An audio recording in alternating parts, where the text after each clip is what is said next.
Kaleshwaram project ద్వారానే వరద కాల్వ జీవనదిలా మారిందని, తుమ్మిడిహట్టి ప్రాజెక్టుపై బీఆర్ఎస్ నేత జీవన్ రెడ్డి చేస్తున్న వాదనలను ప్రభుత్వ విప్ ఆది శ్రీనివాస్ ఖండించారు.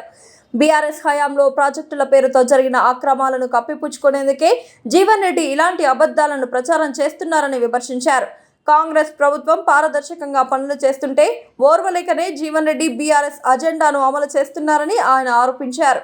బీఆర్ఎస్ ప్రభుత్వం లక్షల కోట్లతో నిర్మించిన కాళేశ్వరం ప్రాజెక్ట్ కుంగిపోయి ఎవరికీ ఉపయోగపడకుండా పోయిందని ఆది శ్రీనివాస్ విమర్శించారు. 2012 సంవత్సరంలో వరద కాలంలో ఎస్ఆర్ఎస్ ద్వారా నీళ్లు తీసుకొచ్చారు.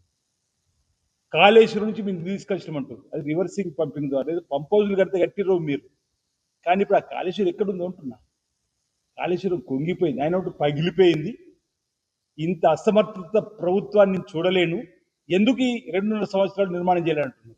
అసమర్థత ప్రభుత్వం మాది కాదు.